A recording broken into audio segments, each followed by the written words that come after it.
Welcome to the Fly Culture Podcast, bringing you interviews, reviews and fishing tips. Here's your host, Pete Tigers. Welcome everyone back to the Fly Culture Podcast.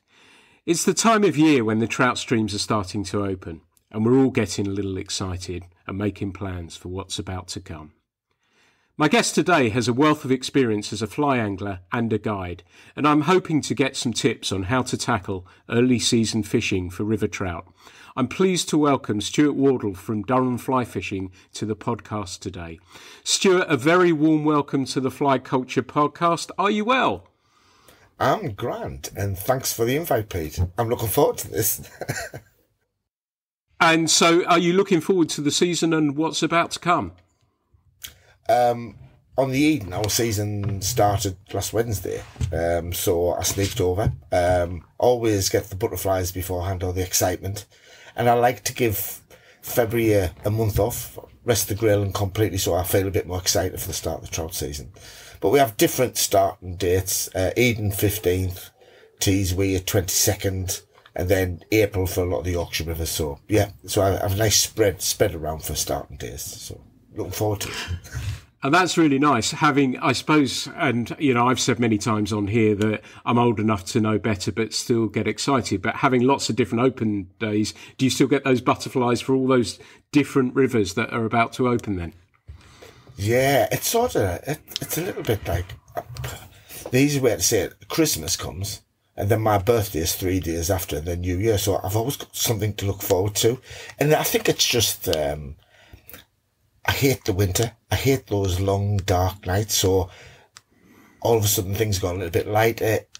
The birds are singing on the morning, the blackbirds, and it's just tell me it's time to start and get out and lose some of this winter build. But yeah, absolutely. I can't wait. Tweed in April. I'll be excited for that as well. So great. That sounds a fantastic mix of stuff. And you touched on grayling briefly there and said that you like to give it a little bit of a rest, and it's fascinating for me as well because I haven't pursued grayling with the usual vigour that I normally do, and I don't know if it's a similar sort of thing as yourself, that I'm starting to think about trout or you know, rain is obviously on, and I'm sure it plays a part in your fishing as well. So there's many times that I can't get out. I did a little bit. I always enjoy it. It's more of a social event for me that I'll meet up with a friend or a couple of friends and we go and fish for a bit. We have a good breakfast. Is that how you look at it? And that enforced month off, yeah, is that how you look at it as well? That you think, right, I'm starting to come into trout, so yeah, let's get excited about that. I think so, but I also think it's part of the evolution of us as fishermen. That I think when we first start, we're keen to go at every opportunity, then we slightly pick them. And because I'm fortunate, I'm out a lot. So it's sometimes nice just to recharge your batteries and spend that time just being prepared and being ready for it. But yeah, with the grayling fishing, I enjoy, but I've got access to so many different waters. So I've probably been spoilt a little bit. And I don't know, when you've chased, I remember going up on the Tweed system, renowned for big grayling. We went up in like the early 2000s.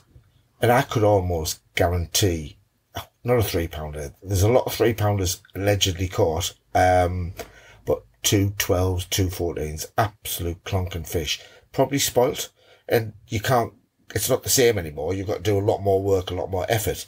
Because I've been spoilt, maybe my glass has been quite well filled, so I don't need to top it up as much. Does that make sense? And I love frosty mornings, yeah, love it. Lovely. And it's interesting you mentioned the Tweed, because I was obviously down on the Froome recently with the two Johns, and we were talking about the sizable fish down there. And the Tweed always strikes me as, and when you mentioned that, was in my mind that the conversation we'd had with John and you talking about the sizable grayling that you have caught there. Do you? And I've always felt in my mind that might be a place that could potentially throw out a record or two.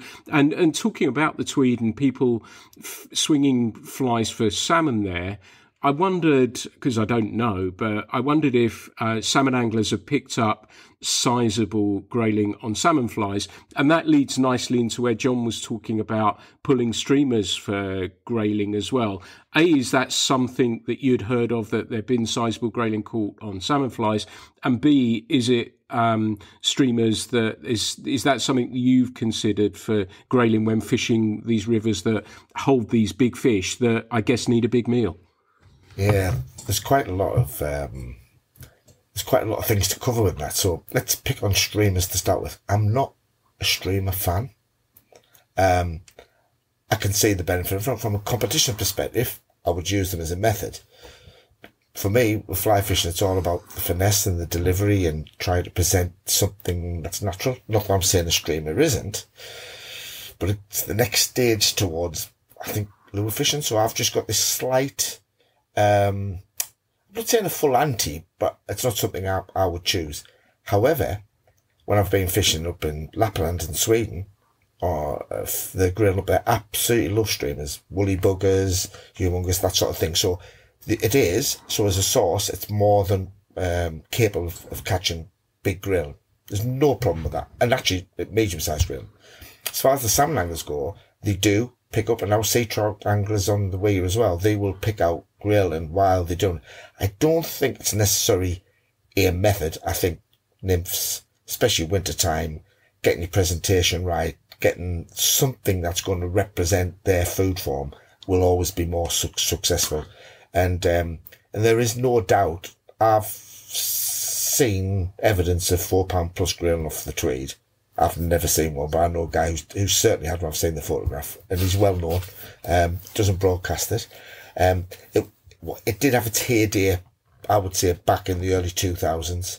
The numbers aren't the same, but they've certainly picked up again now. And a lot of my fishing pals from the borders, they'll know where they are, but they're just such broad fish. That's the difference. And same on the Froome. There's only certain rivers produce them, isn't there? So Annan, Tweed, Froome, where you've got that real chance of getting that £3 plus fish realistically. And I do have, I don't know whether it's just a little bit of cynicism, but I think £3 grilling have sort of become so common that I don't believe it.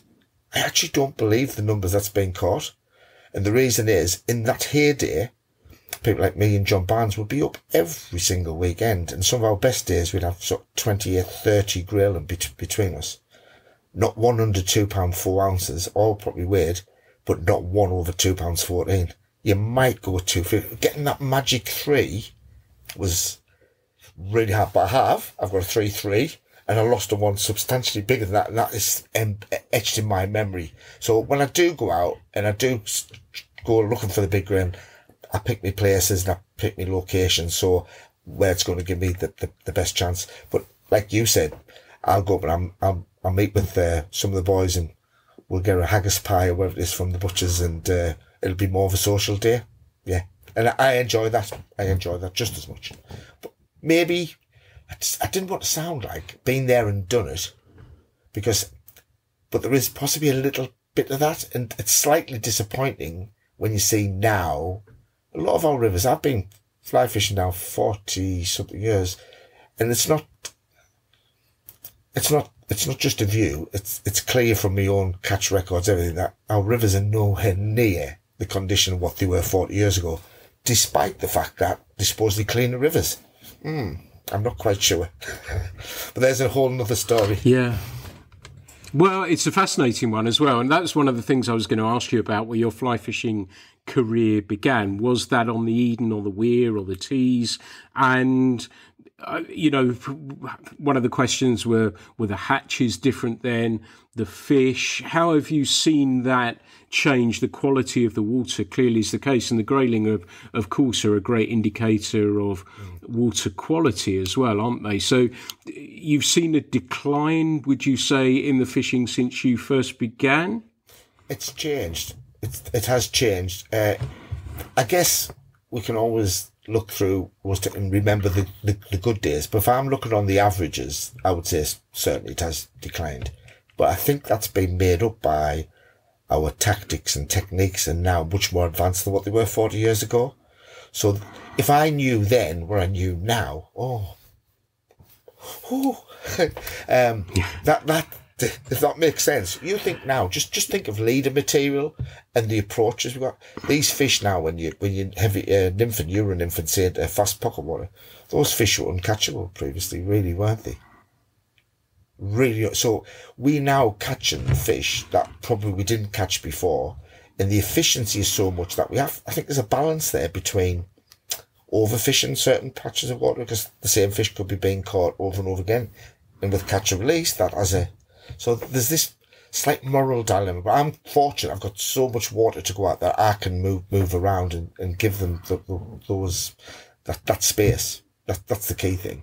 So just by way of background, I didn't start as a fly fisherman, unfortunately. I didn't have anybody that was a fisherman, but my dad used to be happy to drop me off at the local pond because I was fascinated as a kid with water. And wherever it was, Woolworths fishing store was that was where you went and bought all your Winfield gear.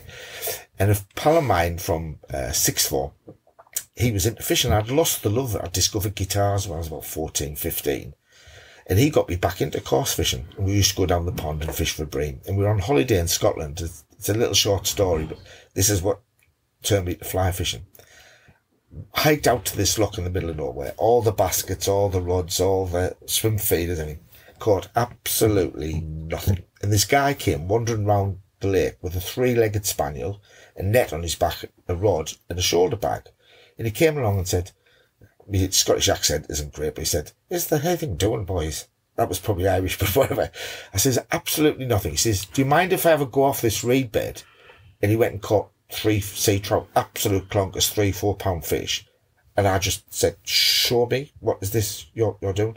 I went back home, went to work, bought my first second-hand fly rod, and from that day on I've been a fly fisherman. That's how it started. And I just love it. I just absolutely love it. Yeah. So that was 40 years ago. Yeah. So if I think back to my local river, say the River Wear, large dark olive hatches were phenomenal. We don't get the numbers. Granham's still very, very good. They were always phenomenal. They're still good. So that's changed. We used to have a lot of dace. So in the middle of summer, you could really practice your dry fly skill because they light and fast on dace. There are no dace there anymore. Same as on the Tweed. Coldstream on the Tweed. Absolutely phenomenal for roach. They just hardly there now. So there's been a lot of changes, but it's just how we've adapted to it. And maybe I do look back with rose-tinted spectacles a little bit, but I think the numbers of fish has changed. The Eden, for example, the numbers of fish, especially smaller fish, is certainly reduced, but the big fish are still there. So there's a slight imbalance. And there could be those big fish have managed to find other ways to feed. And there's lots of reasons why the impact there. Key thing is you're not seeing a lot of activity. The reason why fish aren't being active, and this is a great rule for everyone, is quite often there isn't anything for them to be active for. And if there isn't, they're not going to be moving around and searching. They're just going to drop back and rest. So we can fish as hard as you want, and if they're in that rest mode, you're not going to do as well. The key thing is just finding those times. I found the large dark olive hatch, especially springtime, used to be pretty consistent. At some point between 11 and 2, there'd be a hatch, and now some days there just aren't. And now I've become a lot more attuned to the weather conditions, and actually the better days, we call them, they were called foul weather flies, weren't they? So the better days are the days where there's a bit of warmth, a little bit of sun, but a bit drizzle and a bit windy and a bit of a miserable fishing day, really. But they usually end up being the better fishing days. The nice, warm, sunny spring days, rubbish. Rubbish for large dark olives. That's my view. But I'll still go out. You might find one somewhere. Yeah. I like that very much. And that theory that you said, I think is fascinating. And I've not considered that before, that you said about the condition of the rivers and numbers of fish aren't as great, but the techniques that we use to catch them are so much stronger. And that thought, funnily enough, in a roundabout way, I was salmon fishing on whatever day it was, Wednesday or Thursday. I think Emma and I were both out. And the river was a bit too big, but we just felt we wanted to go down and give it a go. And I was thinking, wow, if this were 30, 40 years ago and the river's big like this, they probably didn't have weighted flies. They didn't have tips they could put on. They just got on with it. But the trade-off was possibly there were more fish to go at. And so although you sort of crystallised that thought, and I think that's a really fascinating one to think about and for listeners to think about. And, you touched on water, and we've obviously just had Paul Whitehouse's programme as well that has hopefully highlighted the conditions of rivers and everything else. And the EA or the whoever it may be, the water companies may tell us that the rivers are in better state. And again, I had this conversation with someone else recently, and that may be the case for urban rivers. They're in a better state, but probably where we are, slightly more remote, if sewage treatment works with farming practices, things like that, they're the things that are probably with more intensive farming. That's probably having that impact as well, and coming around to what you were saying about the fishing not being quite the same as it was. Do you think about those things too? Yeah, absolutely. I think the other thing is on our freestone rivers, particularly up the dales of Weardale and Teesdale, a lot of money was government spent on improving drainage in the very upper reaches, putting in the drains. They now pay money to stop those, because what used to happen, all the rain would come, run in, drain straight off the land, straight in the rivers, big floods, lasting for days and days, carrying loads of sediment when it comes through the lower reaches, then it would drop off. So, whereas in the other days, you'd have floods, but the upper waters where all the moss and all the peat was, it would hold it and just release it steady. So you get a lift and it would hold it better for the migratory fish, etc., etc. So I think there's so many factors, Pete. It becomes quite, it becomes a little bit overwhelming. And I think sometimes the dangers, and one of the dangers we have is anglers, we really want to put our hat on that one thing. So we might want to blame the farmers for enrichment, or to the sewage companies, sewage works. But actually, it's not. It's lots and lots of factors. There's the predation. Now, for the birds to travel in, there's a reason for that. It's not because they want to be there. It's because the food source isn't where they normally are. So the factors are all interrelated, interconnected. So whether it's enrichment, whether it's predation, whether it's lack of fly life, which has an impact, because that could be because of enrichment, or it could be because of the blanket weeds covering the gravel, all these factors. And yet we're trying lots of things to improve it, but it just feels that it's too big. Yet, let's just think of a Freestone River. Let's just think Paul Whitehouse programme was fantastic, because it really, really did in two hours, in effect, cover the whole thing. A good Freestone River, one good flood will clear all that gravel. And as long as those extra nutrients are no longer going in, apart from what's held in the land, eventually they will sort themselves. But we need to get to that stage where the first stop happens. And I think, and I could be quite controversial when I say this, and I think Paul did touch on this. I think the bit that scares me more than anything is the decline's been on my watch. It's been in my lifetime, because I've seen it in the good days and now when it's not as good. And I've got a bit of a guilt about that. And part of that says, so what else can I do? And I think it's actually down to everyone, because one of the core reasons is about economics, and it's about money, and I don't want to sound political, but it's going to come out that way.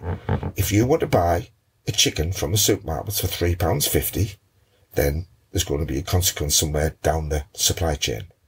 Because the real cost of providing a chicken that's being brought up well is not £3.50. It's going to be £8 and £10.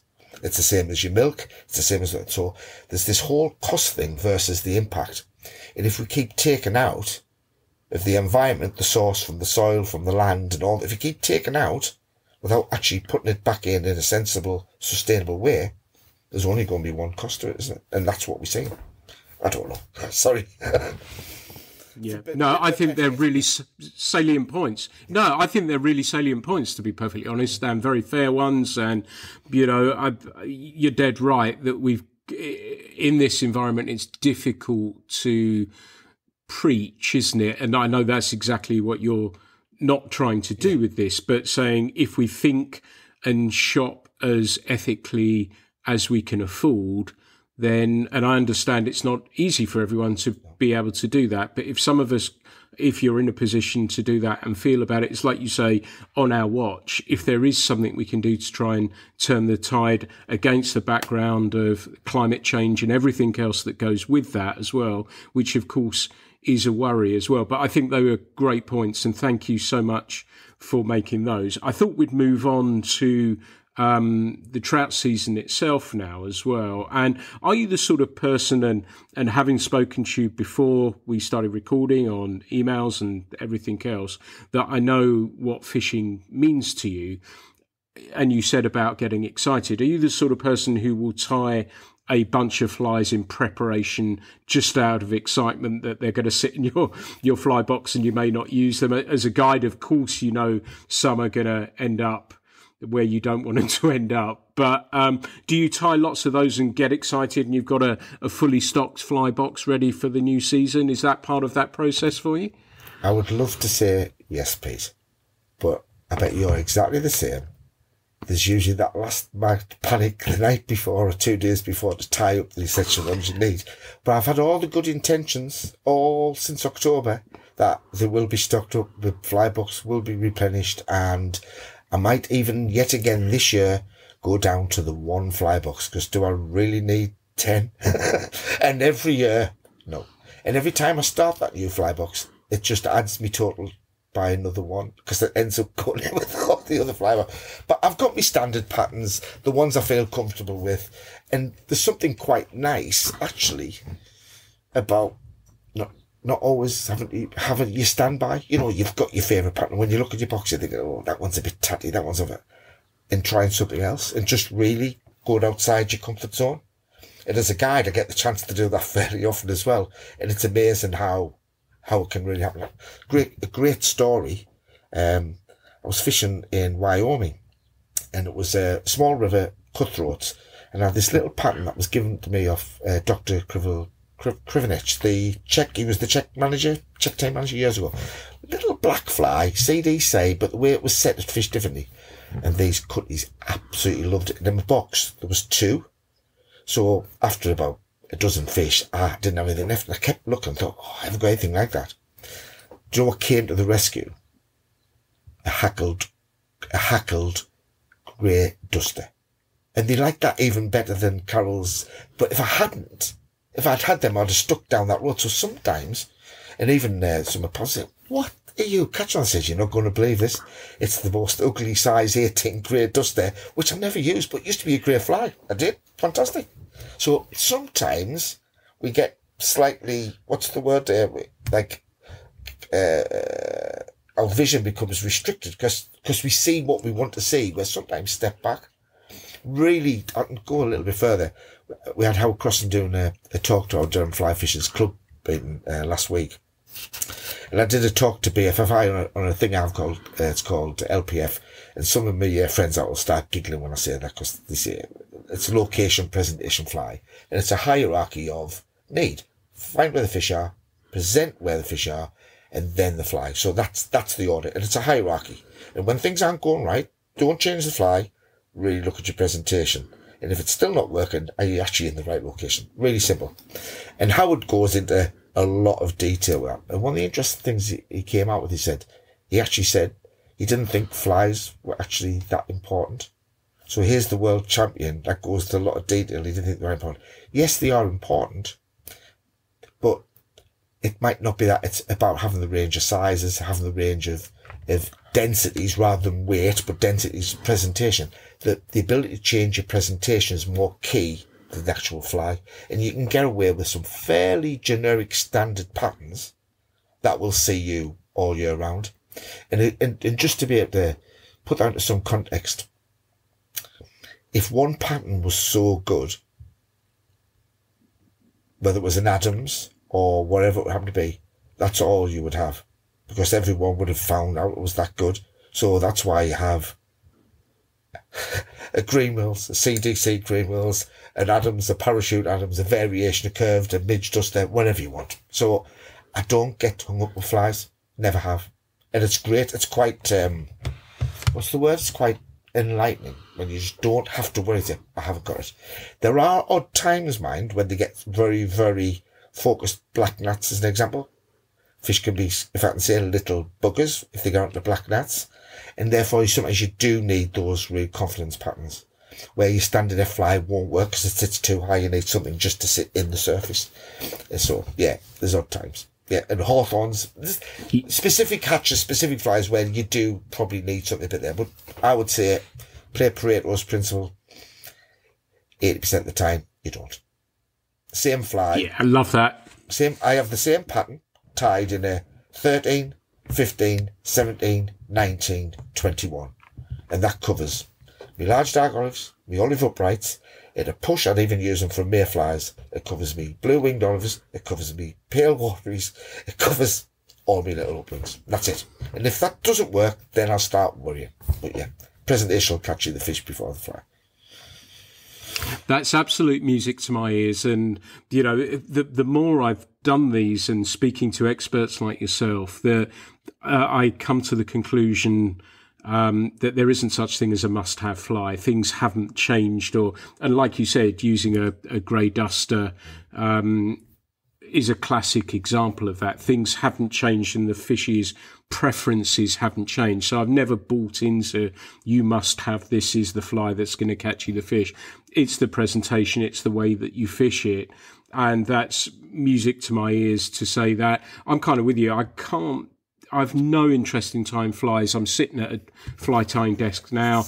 I can't even remember the last time I can see Stuart's fly tying desk in the background. I've not tied anything for absolutely ages. I've been buying flies, and there are a few patterns that I use, and those work really well. And like you say, I'm reminded of a wonderful story of somebody who's no longer with us now, Brian, who I was guiding him, and he said, what about hawthorns? I said, well, they don't really get on them here.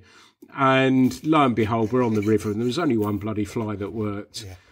But conversely, there is also that thing as a guide. It's wonderful, isn't it, when you call that change of fly and it works, and you're sort of thinking, you're sort of scratching your head, but of course not letting on, well let's try this one, and you pull that one out from the dark corner in your fly box, tie it on, and the bugger works, and you're absolutely over the moon about that. And that's one of those nice moments in itself as well, isn't it?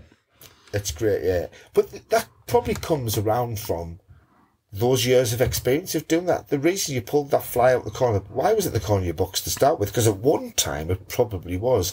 And that's where it gets really, I guess, interesting that if you start to think about flies that way, the reason is why I don't think it's important. There's one key factor, and it's about confidence. So if at the end of the day, you are confident that that fly in that size, whoever's going to do the job, that's probably half the reason. But if you're not confident and you put the fly on, if it didn't start work, you'll probably think, I need to change my fly. And if your head's thinking, it's not the right fly, it's not the right fly, then that's what's going to do. But you can't kid yourself either. You can't say, oh, I'll pretend it's the right fly, because you're just kidding yourself and you're really still not confident. It's the time when you're boat fishing and you just look away and your line just goes and pulls. You're thinking, oh, I'll try that. When you pretend to look away, never happens.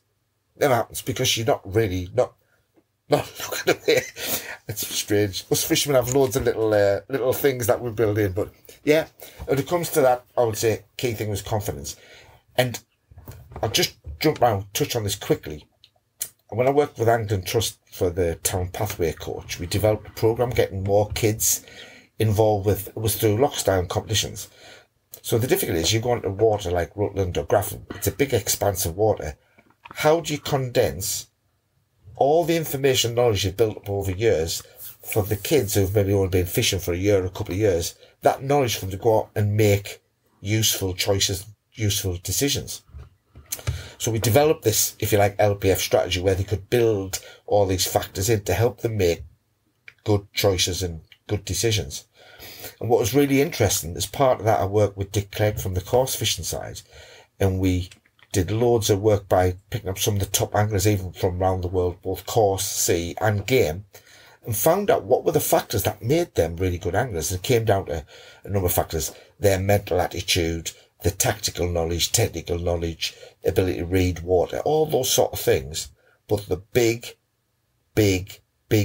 unmeasurable was their absolute confidence. Some people might call it ego, because some people have a massive ego, but they're very confident. That's as a result of confidence. And one feeds the other. But I guess it's also, if you think about it, when we've been fishing, sorry, Pete, you've been fishing maybe as long as me, or maybe a bit longer, I'm not sure. So after a while, that confidence grows because of the experience, because of your knowledge, the fact you've been in similar situations before, and you can pull something out of the back, out from the hidden cupboard, if you like, because you've got that from before. If you haven't, so for new anglers coming in, I actually feel a little bit sorry for them. As a guide, one of the things I get all the time now, and this is from people that's been fishing for a lot of years, is they suffer from what I call paralysis by analysis. So before they even start, their head is absolutely done in, because do I fish dry fly? Do I fish double dry? Do I do dry dropper, duo, trio, wet fly, streamer, double nymph, single nymph? And I said, you're thinking about it too much. The water will tell you. Just stand, sit, watch. The water will tell you. And sometimes you don't have to make the right decision. Sometimes the best thing to do is to make the wrong decision and eliminate it. So, I love dry fly. I know you do as well. So, a lot of people think, oh, I'll fish a dry dropper, clink and dink, hedge my bets. I'm fishing both things at once. Yeah, you are.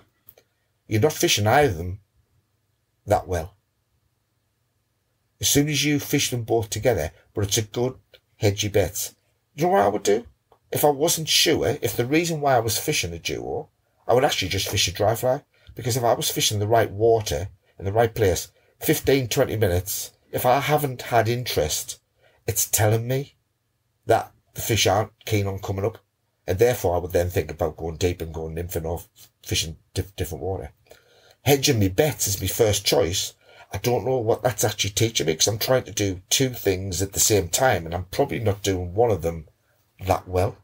So I would rather eliminate dry fly, then concentrate on nymph, and then do that. And if I got a little bit of a chance, and then I went to a nymph, I'm getting more chances, that would then tell me, actually, I can double me bets and do it that way. So it's a little bit,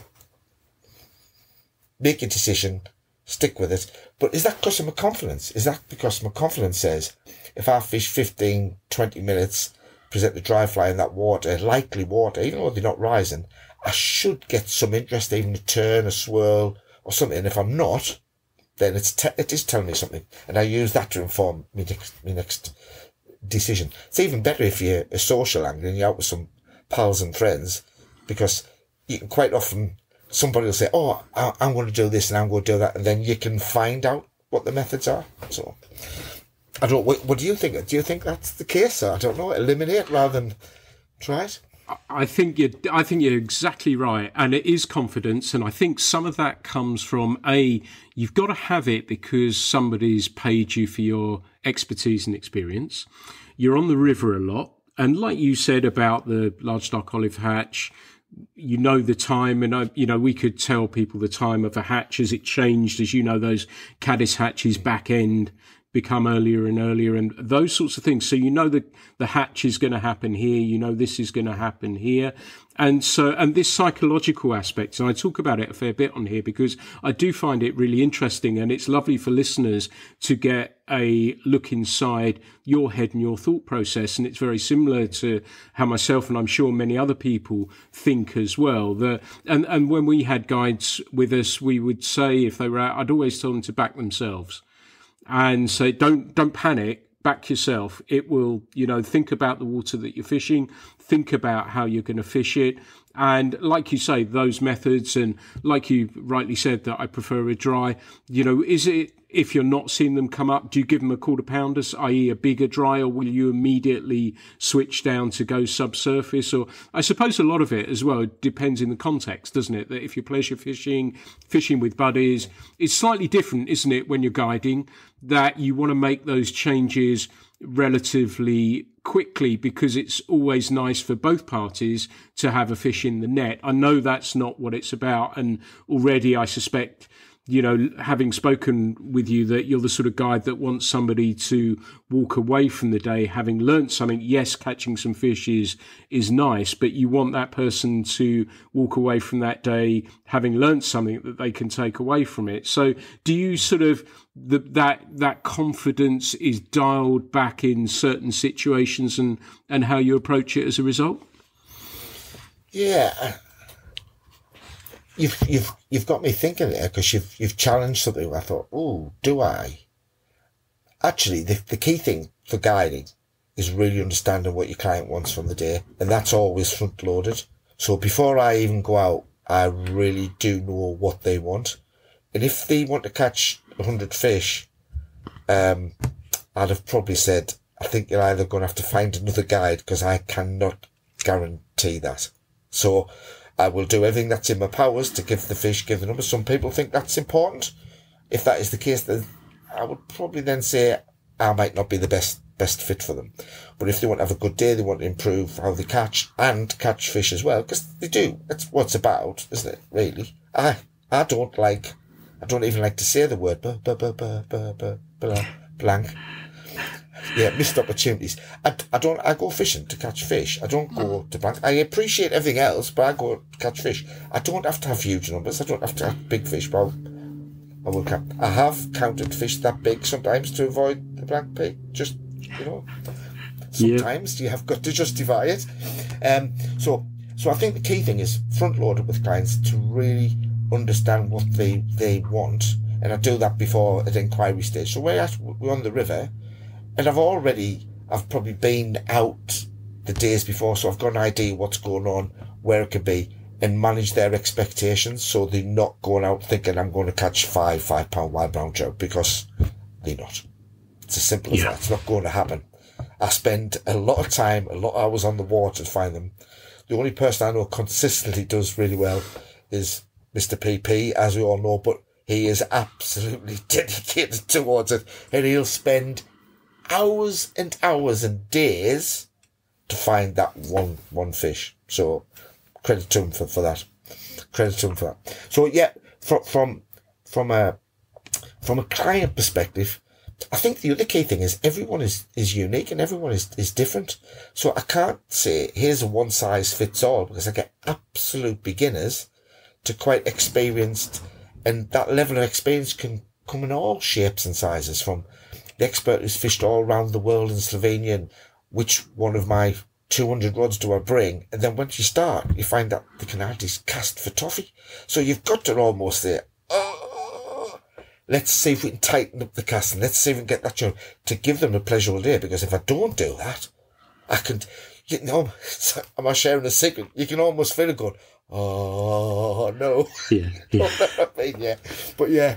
And so it is, and I think that's probably why 13 years I've now been full-time guiding, and I have loads of repeat clients and great reviews, because I make it really focused around them, and the fishing secondary.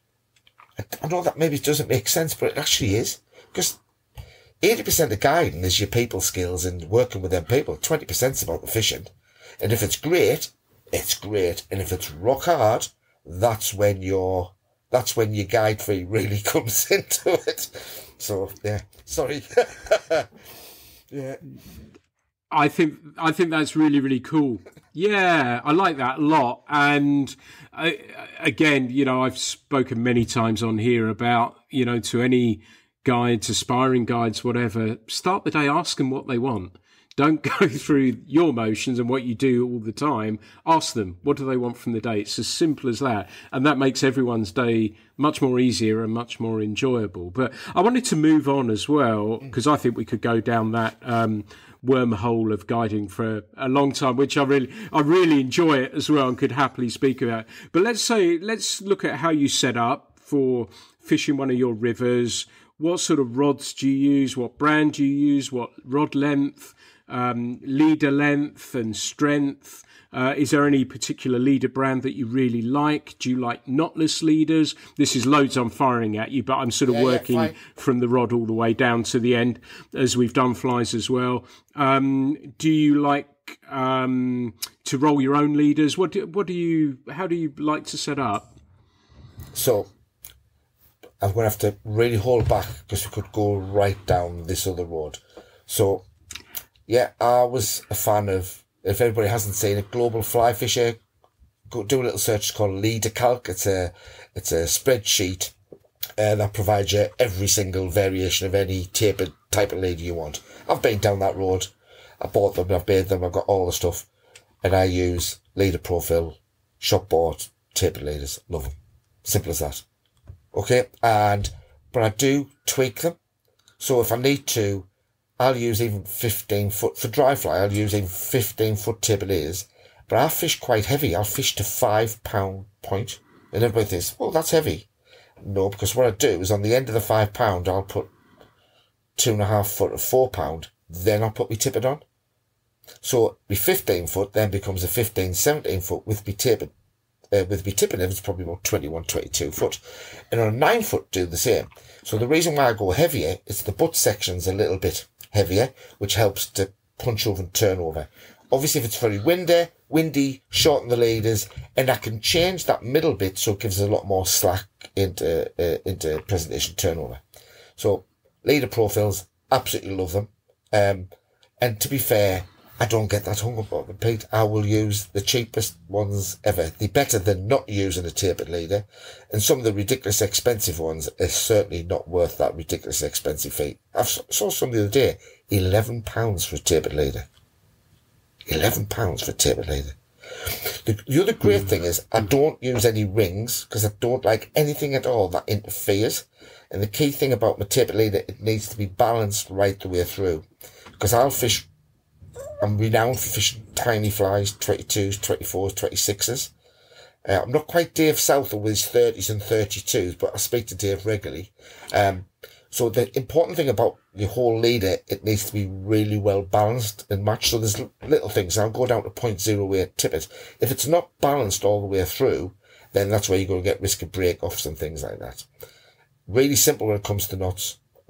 2-turn water knot. That's it. Not 3. 2.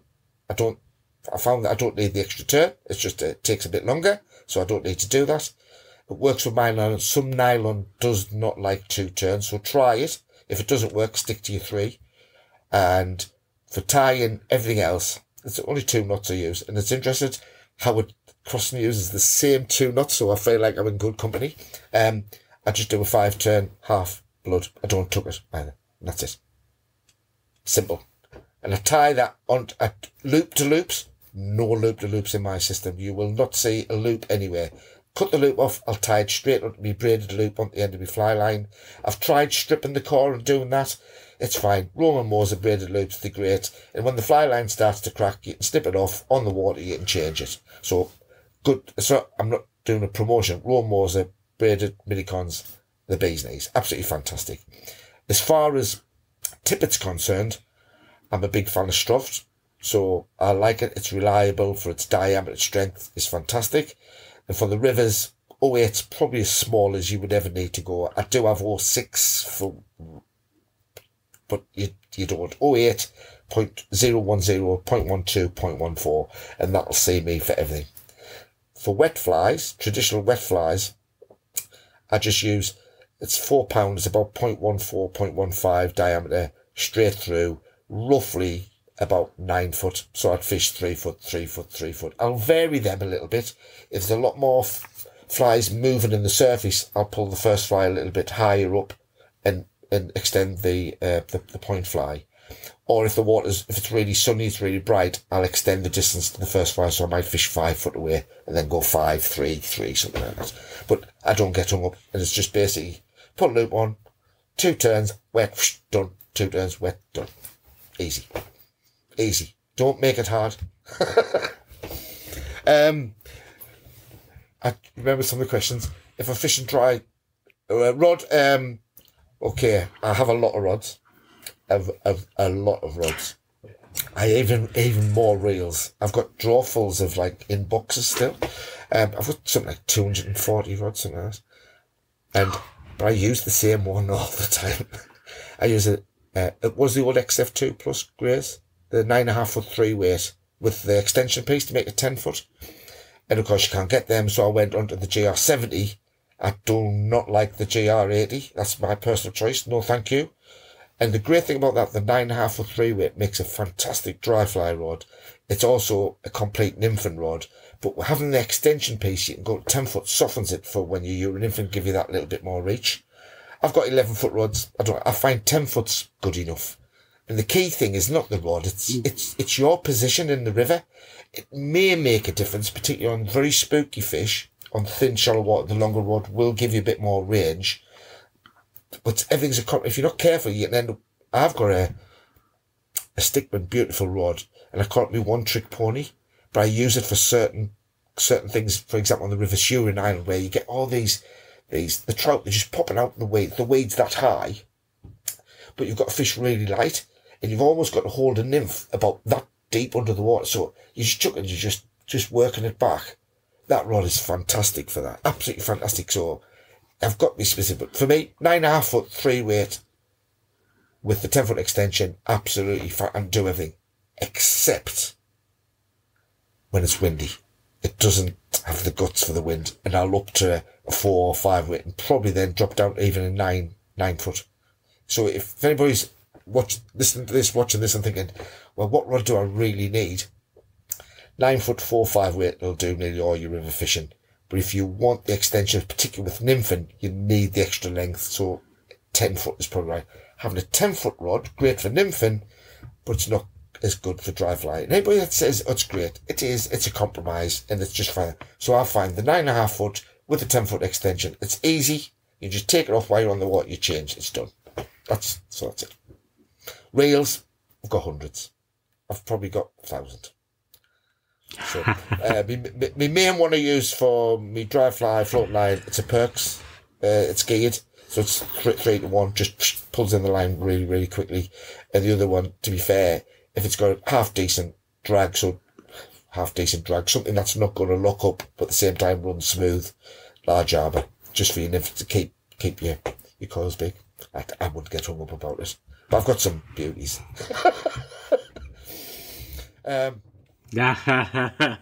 Nice, and that's loads of information there. I know we've not touched on fly lines. I know you're going to tell me how important they are and how they make everything work. I'm guessing anyway, so I don't know, and I bang on about it all the time, so people will be sick and tired of me talking about that, but it's a pretty important part of kit, isn't it?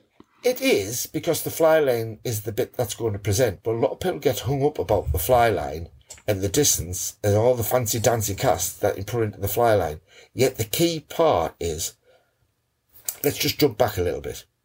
You tie some fluff under a metal hook. There's a compromise, because it's never going to copy an insect, because the metal hook's going to differentiate. You tie some nylon onto that hook, another compromise. That extends to a leader, which is thicker nylon, another compromise. Attached to a fly line, everything we do in fly fishing are all compromises. And as an angler, what we're actually doing is trying to manage out those compromises the best way we can, so that fish thinks it's not spooked, and it represents something that they feel is food it's going to eat. And that's basically it. So everything we do with the casts or whatever is about minimising those consequences, which could be drag, micro drag, whatever it happens to be. So the fly line per se isn't the key thing. That is the bit that's going to project and get the leader with the fly to where you want it. There's a lot more within the leader makeup that will help you for your presentation than the fly line. You can do as many mends as you want in the fly line, but if you've got 15 foot of nylon, that's where you're going to build your slack, not really in your fly line. So your casts are really helpful for that. As far as fly lines are concerned, I could be a little bit challenging. I love airflow. Love them. The first ones were absolutely horrendous. But they brought out one called River and Stream, and then they moved on to the, what's it called? The super dry, the Elite, the Moss. The current one has been on my reel 5 years. There's not another line that lasts. They last forever. They don't crack. They're fantastic. But I do have Cortland silks. I do have Rios, and for reservoirs, if you want to fish reservoirs, completely, I've got a full range of airflow. But floating lines, absolutely fantastic. And I use weight forwards. I don't use double tailors. Weight forwards to what they used to be, completely different. Yeah. You've still got great presentation. They load up quick and you get them. And also, if you're fishing small rivers, sometimes I'll overrate. I'll put a weight forward 4 me 3 weight because I'm working short range. I want it to load and be there quick. Yeah. Yeah. So, and I don't get hooked. There's a lot of different tapers out there. And again, you can go crazy, daft. I feel sorry for you salmon guys now. Skagits and scanties and short heads and long heads and spear lines. It's gone crazy. Yeah, we're reinventing the wheel, aren't we? It's continually doing that, and even with trout lines and stuff like that, it can get a little bit confusing. But I'm loving where you're coming from and what you're saying, and it makes so much sense. Yes. So thank you for that. Let's go back into the river. Let's say you've seen something move and there's a fish risen. Let's say you've got a large dark olive hatch, let's say, because it's early season. And let's talk about that process then. So you find a riser. What is that process to you?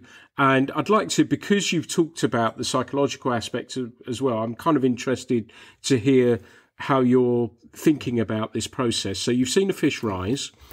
I'm guessing how do you approach that fish, and what is the mindset and what is the process if, let's say, it doesn't take first time? Let's imagine you've waded out there and you're getting into position. What's going through your mind? A lot of people think upstream is directly upstream or pretty close to directly upstream to fish. Anything upstream is anything from 90 degrees across. So if you looked across a river and you drew a 90-degree line, anything upstream of that is upstream. So you've got a lot. The key thing is the more acute that angle, the more difficult is your presentation. So the easiest way, if I saw a fish moving, would be actually to approach it from almost straight across from it. But the danger from that is you could spook it.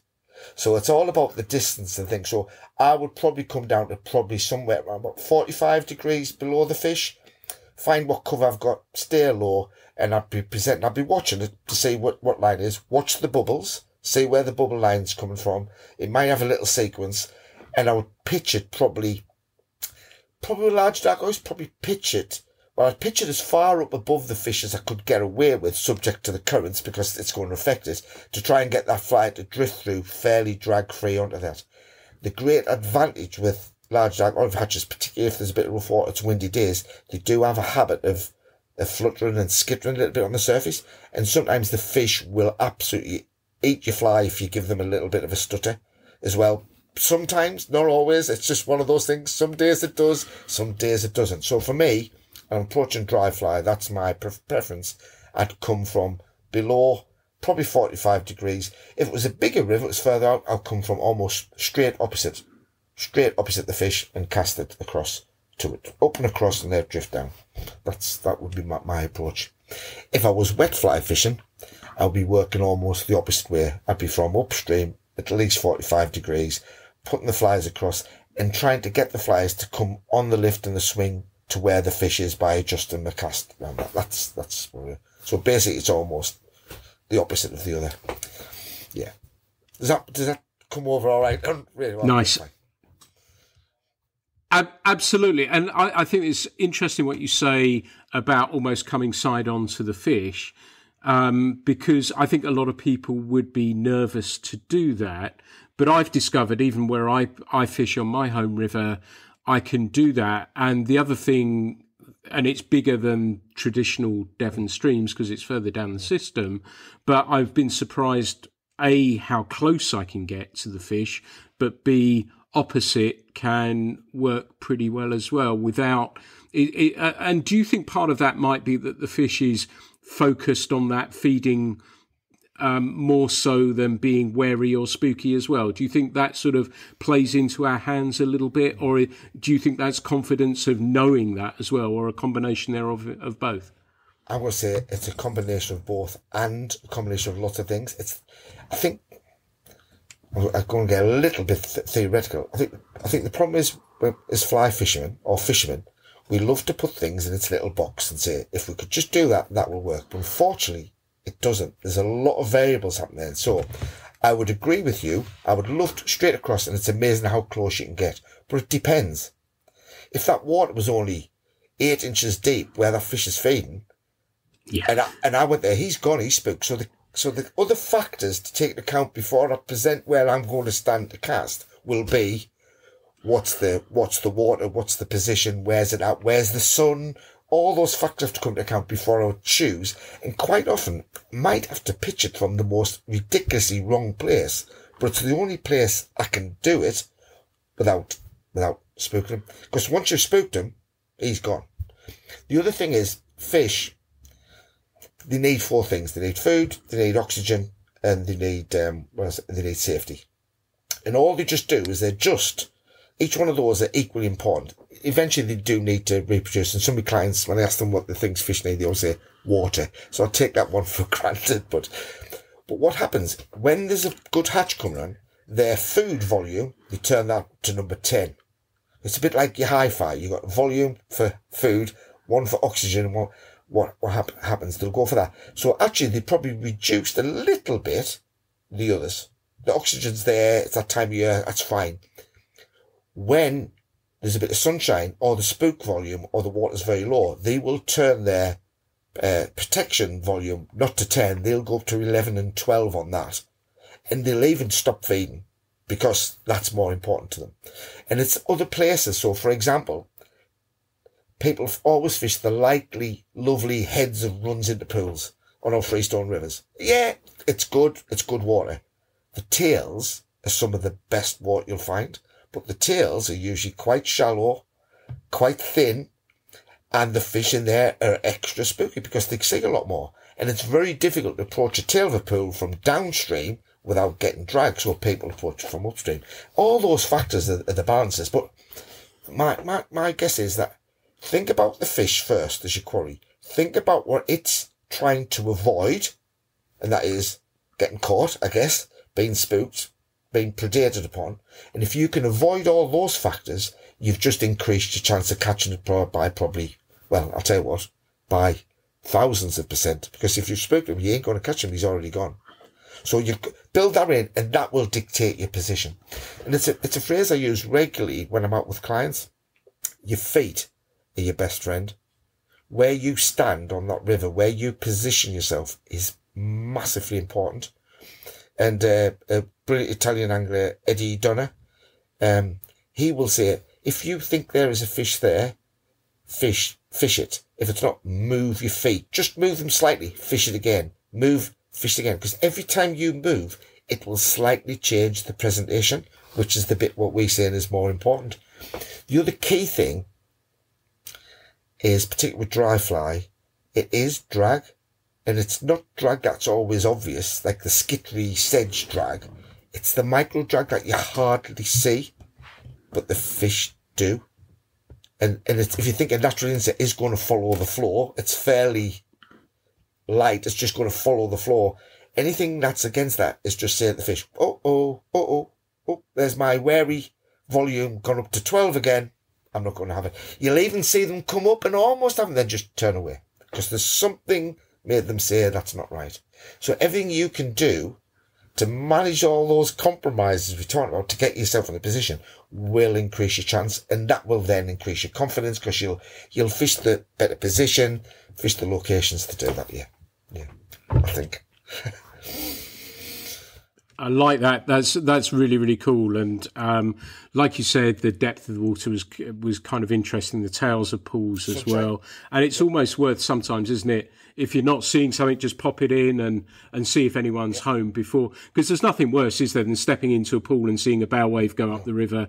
Then you think, bugger, I missed that one. And so those sorts I think that's a really invaluable tip. The foot changes, I think, is really cool as well. And those changes in angle. And that might be the difference, because that sort of leads on to the question, but I think you've almost sort of answered it. That I was thinking that if you'd seen a riser, you think you've covered it, you think you've eliminated drag, yet it's not eaten.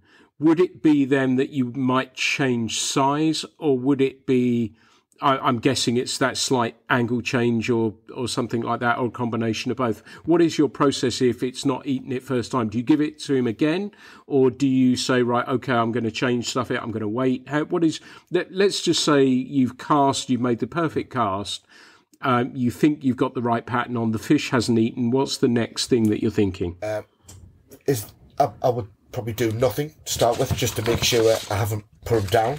But if he starts rising again and starts feeding again, I will just look at, and I'll re-look harder, because sometimes we as anglers see the large dark olive coming down and we assume they take, and when you actually really watch, they might be taking something that's not that, like some smaller midge or whatever, and then all of a sudden you start to really say, well, actually, we see what we want to see.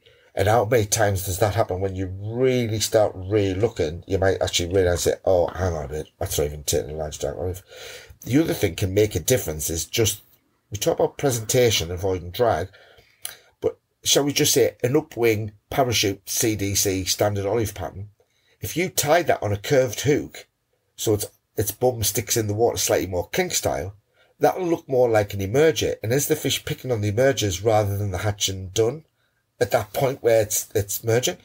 The other thing is I think, especially with large dark olives, I don't get too focused, because the same can apply with a lot of the early season with the olive uprights and March browns as well, is that the old fashioned patterns, the old rough hackle flies, you could actually buzz them a little bit. Well, a lot of the CDC actually, I love CDC, but you can't manipulate them on the water the same. Does that make sense? So you can sort of manipulate them all, and sometimes that can make and I think I alluded to that earlier. Certain flies, when they're hatching, the trigger for the fish is they almost see them just trying to escape, and there's that little shimmer, that shudder, and they just absolutely nail them.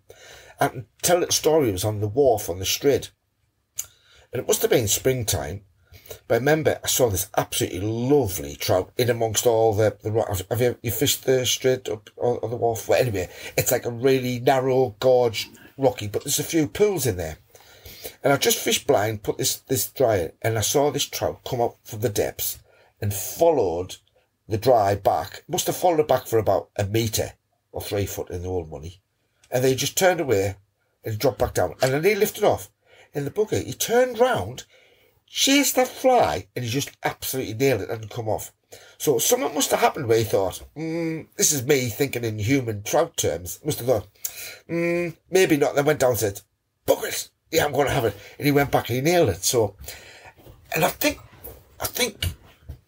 we give trout and grayling too much credit. They have a brain about the size of a pea. But that brain is purely focused on doing 3 things: eating, surviving, that's basically it, and reproducing. That's all it has to worry about. So those factors are really very fine-tuned. And if there was one top tip, I would say for any river fly angler, is your approach, your stealth will catch you more fish than another box of flies or whatever it will be, because you will get more chances of fish. Once they've spooked, you ain't going to get them. In springtime, the fish can be a little bit more keen. They're recovering from the winter. They want to feed. That's the great thing. Once there's a hatch there, they will be up and on. And March Browns is probably one of my favourite hatches for that, because the big fish come out to play, because they'll do it with large. Normally they won't come up and take dries, because they'll be feeding on minnows, fry. I think nowadays there's a lot of them on what's it called, crayfish as well. I think a lot of fish are on crayfish now, because there's loads. So if you want to catch the big trout on a dry fly, springtime is the time to be out. March, April's my favourite month. March up here, it can be very patchy. Catch it right, it can be great, but April starts to be a little bit more consistent. And that's my time to be out. I love it. It can be soul destroying as well, because you can go for days and it's rubbish, and then all of a sudden you just catch it right, and it's amazing.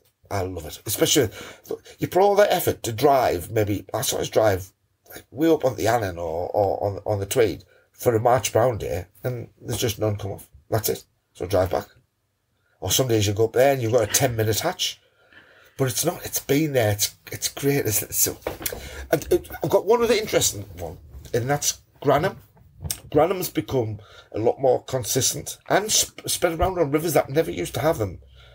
We've always had them on the tees. And I learned something quite recently, thanks to Andrew Dixon, he's Secretary of Penrith Anglers. But him and Stuart Croft does a lot of this caddis, all this sedge research. Great lad. And I forgot all about it. With Granham dive under the surface to lay their eggs. How many green, buttered, dry Granham sedge patterns have you got? Loads. And they've worked really well, haven't they? Except they don't sit on the surface. And when they're dipping on the water, they're not laying eggs. They're actually testing the flow of water to find a place that's not going to dry out so they can dive down and lay their eggs. And I said, well, thanks, Andrew, because for 30-odd years I've used this green but sedge pattern that's worked really well under a Granham hatch. Now it won't, but it still did. So now the head's been slightly done in. So now I've got to this thing, because I've got a pal, Mick Tinian, and he has a phrase I'll probably not be able to use on the podcast, but he calls them effing Granhams because he hates them. And the reason is, if you do not catch the Granham while they're hatching, your day's done, because the fish will absolutely gorge on them during the hatch. And then if you turn up an hour afterwards, you'll see all these adults flying up and down the water, moving around. You think, oh, the fish have already fed. And they don't hatch on the basis of temperature. It's light intensity. I've learnt that as well. So your day, you might go up 9 a.m. on one, and the Graham's come off. You think, oh, I'll go out tomorrow at 9 o'clock. But it's a brighter day. They came off at 7:30. Or they might be a bit late. It's a duller day. They might come off at 10 o'clock. So all those factors are, the more we look into it, the more challenging it is. But do you not think, as a fly fisherman, that's the great thing? As a guy once said, there's been 100, remember the Encyclopedia Britannicas at the school library, the big black encyclopedias. So there's been 100 Encyclopedia Britannica volumes written on everything about fly fishing. And I've read them all. And some more. Do you know the great thing is? There's 100 volumes hasn't even been written yet, because we're still at that point of discovery. And that's what I love about it now. So instead of sticking to the old, well, that's the way you do it, that's the way somebody says you do it, I like to go a little bit outside the box and just do something a little bit different. 3 years ago, I decided spring, I was going to do nothing from the 15th of March till the 1st of April. I was going to fish dry fly only, no matter what. So, tees doesn't open the 22nd. Got some good water. Day 1, blankety blank. Day 2, blankety blank. But I did see a fish. Day 3, 3 trout. So I averaged it out, 1 fish per day. That's okay. But I did have 2 blanks. And on that third day, if I had caught, my head was starting to go. So we slightly do ourselves in by setting the challenge we want. But at the end of the day, the only reason why I go fishing, it's really simple. It makes me happy. And as long as it makes me happy, that's fine. If it doesn't make me happy, then I'm not going to do it. I'll do whatever it is that makes me happy. So but I set the challenge with the dry fly only, so I did it in my way. And that pushes you to really try to make it work. And as a result of that, there's times when it's really tough, where you'll pull a fish where other people would have already given up and done something else, because I've put those hours in when I could have swung wets and covered lots and lots more water and probably picked up a couple of trout. Is it fishing skill? Yeah, it is. But by doing the dries and really, really trying, that day I have said. Stuart Croft gave me a great tip as well. He always said, that one bit of the river that you normally walk past because it's rubbish and you know there's a really good bit just up above and you've just left a good bit, spend an hour in that bad bit and catch a fish. Because every time you see a bit of water that doesn't look great, your confidence increases. You think you can get one out of the bad. And if you get them out of the bad bits, you'll easily get them out of the good bits. Nice. They're very good. I love that. I love your enthusiasm and love for it. And you're dead right that we do it because it's fun. But I'm like you, that I do it because I can't figure it all out, or I try and figure it out as best as I can. But still, I want to come back to it and learn something from every day that I'm out. And the dry things kind of interesting to me. And the Granum, what you said about the Granum and light intensity is fascinating as well, because where I am, although we get large darks and everything else, the fish aren't rising. They do not rise, and many years of experience have told me, as hard as I try, it'll be Granum that will get the fish starting to look up. And it's broken my heart being down on the river, watching hatches of large darks come off and nothing moving. Now, there may come a time where that happens and I'll persevere with it. And perhaps if I headed further up the river, I might stand a better chance. But experience has told me, no, it's not really. And I find myself fishing less and less, because it's interesting what you said about the duo, New Zealand, whatever you want to call it. I fish that less and less. And on a recent podcast I did with Toby, that I realised that I don't fish the water as much as I used to. And it's not a snobbish thing. I just really enjoy fishing a dry fly if I see a rising trout. That's my thing now, and I really enjoy doing it. And as I said, it's not elitist. I just kind of enjoy it, seeing something rising. Let's see if I can tie something on. And it comes back to what you were saying about leaders and how there are compromises. And I think we do this because it's so bloody difficult. You know, where you said you tie something fur and feather on a bit of metal. I do it because it's difficult, and that's why I love it. And if I can make a nice cast every now and again, get that good drift and a fish comes up, I'm actually not that bothered if it sticks or not. I kind of like that I've done my part of the deal. Okay, the last bit, the fish has done his part, and it's that last bit. You know, ask me if it's a 3-pound trout. Well, then I might answer it slightly differently. But generally, I think, and I know when we were talking earlier, before we recorded the podcast, that you said on a message to me, you do it, you love it so much. And it burns as bright, doesn't it? As you said, over a long career of fishing, I can tell that this passion still burns as deeply for you, doesn't it? Absolutely. It was just interesting to pick on what you just said there. This is part of the evolution. If you go back and read some of the old books from the 50s, like just post-war, pre-war, one must remember to wear a stout pair of brogues when one is fishing, because there was no wading boots. Brilliant. And you'll hear about the stories that I saw kingfish and saw the other things. Start to look at the age and the generation. These people have probably been fishing for 30, 40, 50 years when they start to do the writings.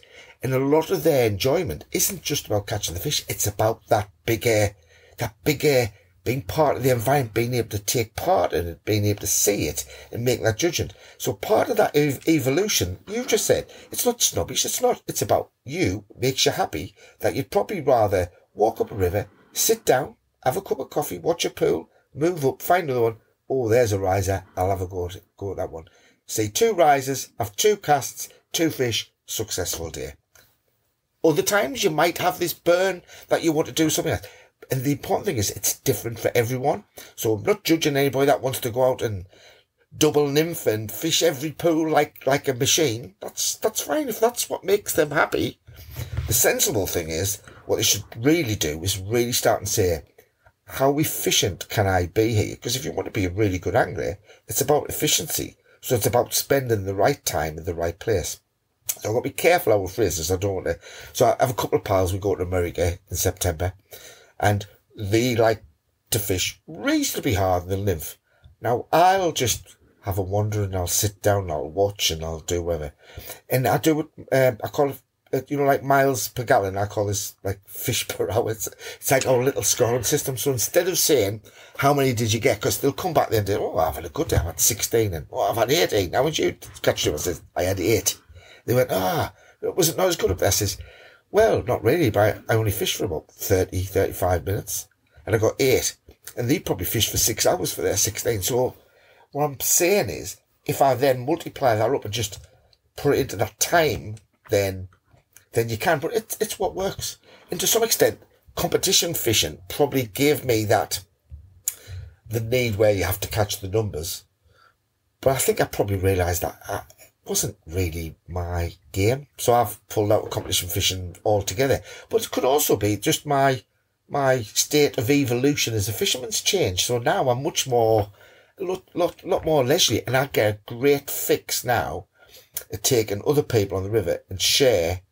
In fact, to be fair, it's not a great fix. It's a privilege to be able to do it.